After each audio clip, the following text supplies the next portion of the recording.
Praise the lord. ప్రభు అయిన యేసుక్రీస్తు యొక్క ప్రశస్తమైన నామంలో మీ అందరికీ మరొక్కసారి నా యొక్క హృదయపూర్వకమైనటువంటి శుభాలు, వందనాలు తెలియచేస్తా ఉన్నాను. ప్రియులారా, మన దేవుని మహాకృపను బట్టి మరొక్కసారి ఇటు రీతిగా దేవుని మాటలు మీతో పంచుకోవటానికి ప్రభువు చూపిన కృపకై స్తుతులు స్తోత్రాలు చెల్లిస్తూ ఉన్నాను. ఈరోజు నేను చెప్పదలిచినటువంటి మాట దావీదు రాసిన కీర్తన భాగంలో నుండి ప్రముఖులు కోరాహు కుమారులు 84వ కీర్తన వాళ్ళ యొక్క జీవిత ఉద్దేశాలను తెలుసుకొని రచించిన ఆ గీతంలో నుండి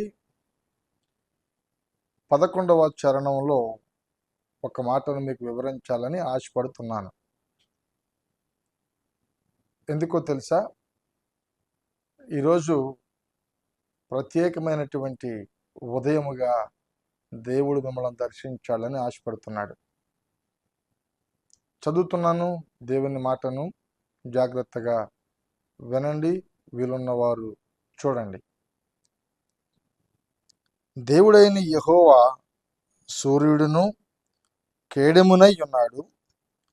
యెహోవా కృపయు ఘనతయు అనుగ్రహించును. ఆ కృపయు ఆ ఘనతయు నీవు పొందుకోవాలి. వాస్తవకంగా ఆయన దేవుడై ఉన్నాడు, కేడెమై ఉన్నాడు. ఆయన బలమైన వాడిగా ఉన్నాడు.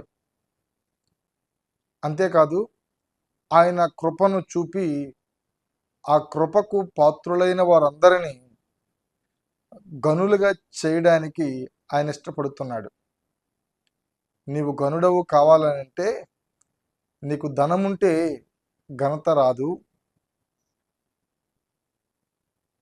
నీకు ఆస్తిపాస్తులుంటే గనుడవు కాలేవు, నీకు ఐశ్వర్యం ఉంటే నీవు గనుడవు కాలేవు, నీకు ఘనత మంచి పేరు.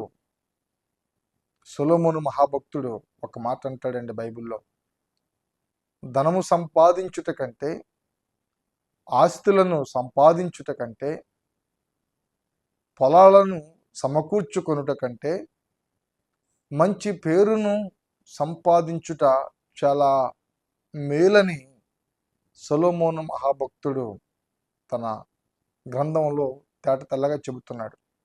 ఆ మాట చెప్పినవాడు చాలా అనుభవంతో కూడిన మాట పలుకుతున్నాడు. ఆయన ఎన్నోసార్లు ప్రజల మధ్య ఆయన తిరుగుతూ ప్రజలందరూ చేసినటువంటి పనులను ధ్యానం చేసుకుంటూ ఎవరితో ఎట్లా ఉండాలి, ఎవరితో ఎట్లా మాట్లాడాలి, ఎవరితో ఏ విధంగా జీవిత పయనాన్ని కొనసాగించాలి అనేటువంటి దానిలో మహాప్రావీణ్యము కలిగిన వాడు దావీదు రాజైన కుమారుడు సొలొమోను.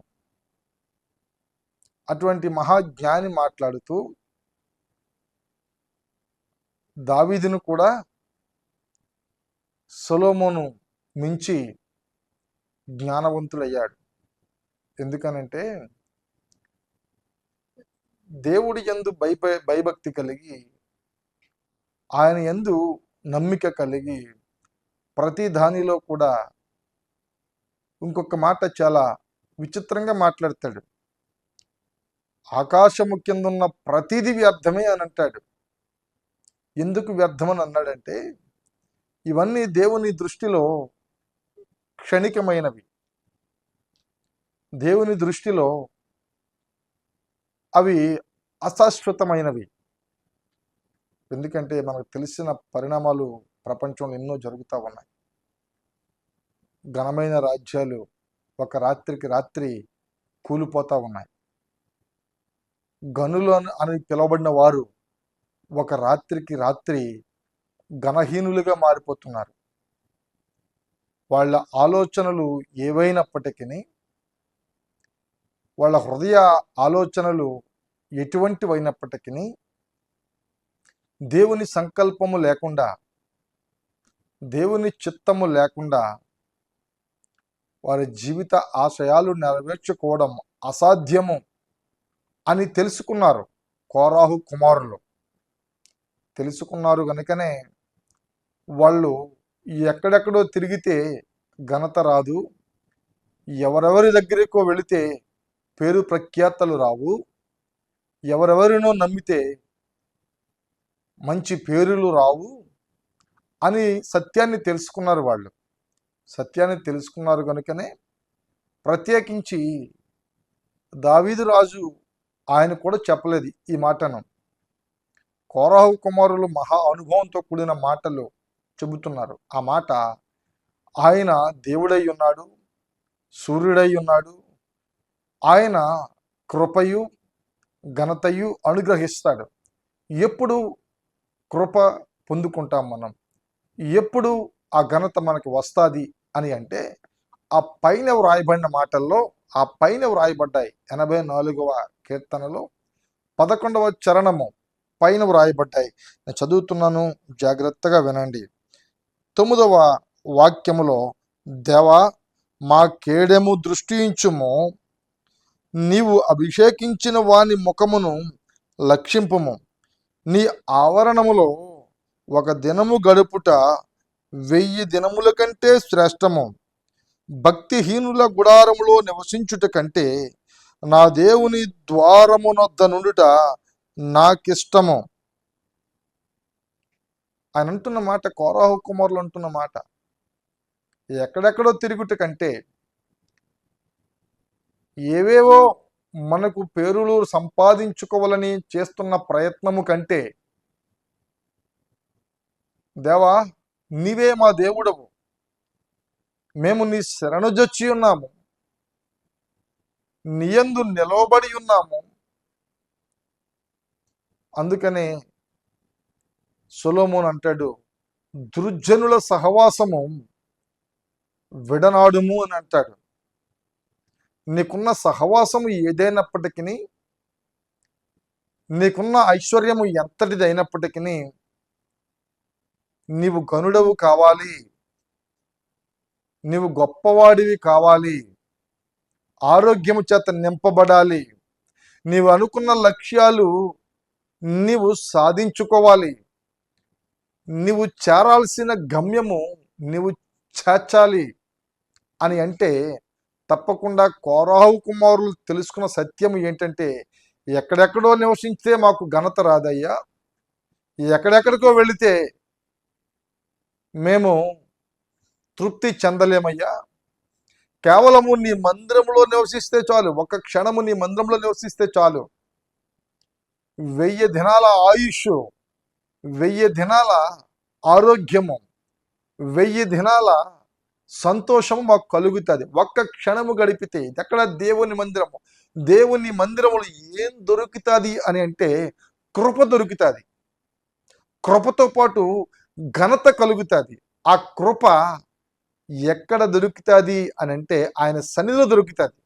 అందుకనే మహా దేవుడైనటువంటి పరిశుద్ధాత్మ దేవుడు ఈ కృపా సన్నిధిలో ప్రార్థించే ప్రతి ప్రార్థనలు విని తప్పకుండా ఘనత కలిగించేటువంటి ఆశీర్వాదకరమైనటువంటి పరిచర్యగా ఈ పరిచర్యను మారుస్తూ ఉన్నాడు. కనుక ఈ మాటలు వింటున్న ప్రియమైన సహోదరుడా, నా ప్రియమైన సహోదరి, నీకు ఘనత కావాలి, దేవుని కృప కావాలి అని అంటే, ఖచ్చితంగా నీవు దుర్జనుల సహవాసమును విడిచిపెట్టి, భక్తిహీనుల కుటుంబంలో నీవు ఉండకుండా, భక్తుల మధ్య, దేవుని సహవాసకుల మధ్య, దేవుని యందు నిరీక్షణ ఉంచేటువంటి ప్రజల ఎడల పరిశుద్ధాత్మ సహవాసములో నీవు చేర్చబడితే, తప్పకుండా ఆయన కృప, ఆయన ఘనత నీకిస్తాడు. నీ ఊహించినవన్నీ నీ జీవితంలో నెరవేరుస్తాడు. నీకు కావలసిన సమస్తమైన సంతోషాన్ని పరిశుద్ధాత్మ దేవుడు ఈ కృప ద్వారా నీకు అనుగ్రహిస్తాడు. అటువంటి కృపకు నువ్వు పాత్రుడవు కావాలి. అటువంటి కృప, అటువంటి ఆనందము ఈరోజు ఈ మాటలు వింటున్న నీ జీవితంలో పరిశుద్ధాత్మ దేవుడు తన కృపతో నింపి నిన్ను బలపరుచునుగాక. ఆమెన్. ప్రార్థన చేద్దాం. కృపామయుడా, కనికరము కలిగిన పరిశుద్ధాత్మ దేవుడా, నీవు మాట్లాడిన మాటలో మాకు కృప పొందుకోవాలి, మాకు ఘనత కావాలి అని అంటే మేము దుర్జనుల సహవాసాన్ని విడిచిపెట్టి నియందు లక్ష్యం ఉంచి నీ మందిరంలో గడిపేటువంటి అనుభవాన్ని మేము పొందుకోవాలి. అట్టి కృప, అట్టి సంతోషము, అట్టి ఘనత ఈ మాటలు విన్న ప్రజలందరికీ కలుగు చేయమని యేసు పరిశుద్ధ నామములో అడిగి వేడుకొనుచున్నాను తండ్రి. ఆమెన్. ఆమెన్. అందరికీ వందనాలండి.